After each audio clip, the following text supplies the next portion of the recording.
Don't panic.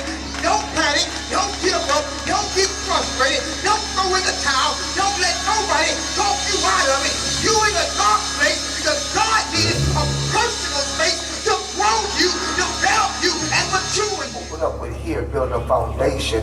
As we continue this series of Get Up and Go Forward. Thank God once again for that amazing choir. What a display of musical giftedness and talent. We thank God for you. Amen. We thank God. Let's make sure we participate after service and borrow all those CDs. Amen. Let's support those who are doing God's work. While we're standing in the book of John, chapter 16, verse number 33, I want to plug this in for the rest of the duration of this day. You will remember what God is doing. John says in John 16 and 33, I have told you these things so that in me you may have peace. In this world you will have trouble. Jesus says, but take heart. I have overcome the world. Take your seats just for a few minutes. I want to plant that seed before we press forward. Jesus says, in this world, we will have trouble. That is not what you would classify as a model promotion to ministry. Jesus says, come and follow me. Come and follow me, but I'm promising you, you will have trouble. Yet I'm calling you to follow me. But yet you will have trouble in this world. But yet Jesus also reminds us, encourages us at the same time that we have trouble in this world. He says, but I have overcome the world. I want to paint a picture real quick. Put the image up real quick, media team. Put the image up. I want to paint this picture real quickly. The house at the top went through a storm. The owner of the house decided it no longer had any value. It didn't look like it used to look. It didn't look like it still had any substance or value. So the owner literally walked away from the homestead, from the property, leaving it vacant. Someone with vision walked by and saw the same wrecked up house that someone said was too much trouble. It would take too much to restore and repair. It had lost its value. And somebody walked out on you and said that you had lost your value. You had no more significant meaning, that you were no longer able to function. Somebody made a decision about you, but thank God, at the bottom picture, the same house in the right hands. The same house in the hands of someone with vision to turn around what looked like trouble, what looked like a disaster, but in the right hands of faith, a turnaround took place. So I want to challenge you this morning that no matter where you are, see yourself as a turnaround. See yourself getting up and being used by God. See yourself overcoming. See yourself winning, no matter what it looks like right now. I dare somebody to come up and say, I'm going to win.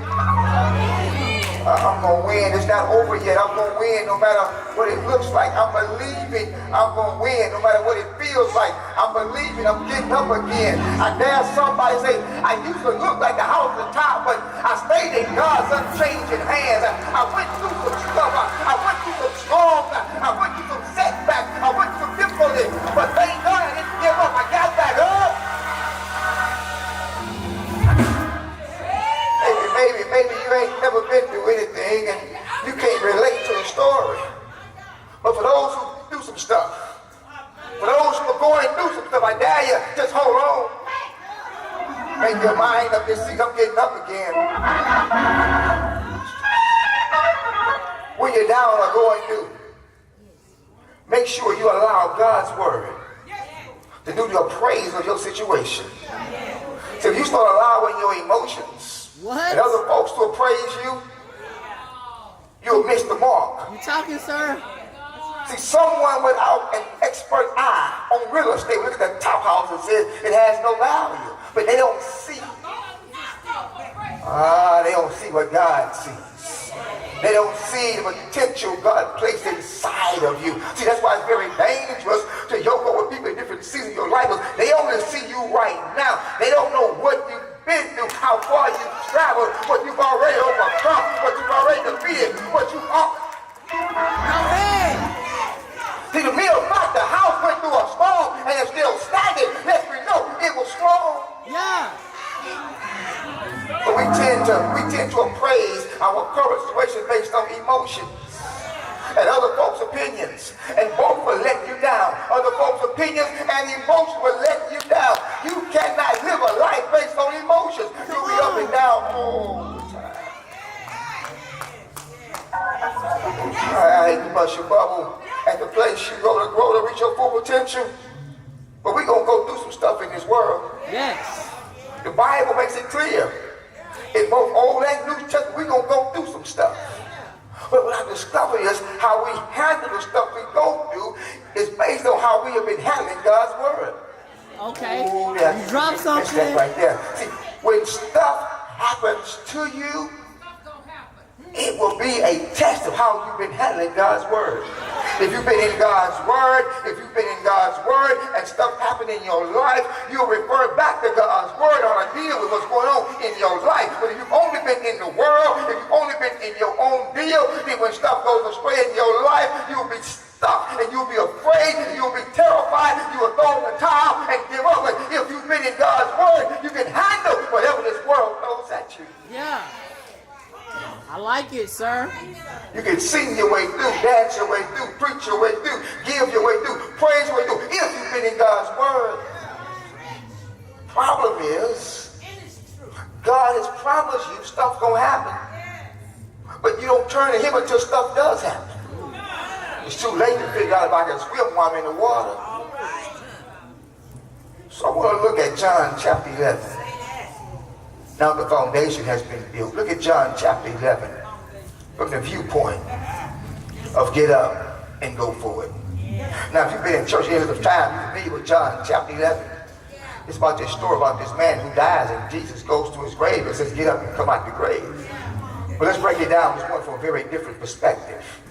Get up and go forward. Stand with me again, if you will. Let's go to John chapter 11, verse number 1. John chapter 11, verse number 1. Stand with me, if you will. I can't wait to unwrap this message. John chapter 11, verse number 1.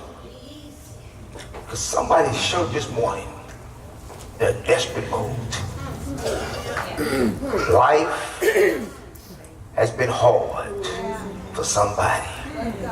Somebody on your roll right now is tittle-tatting with giving up a night. But somehow they limped in here. Expecting, hoping, craving for something to happen.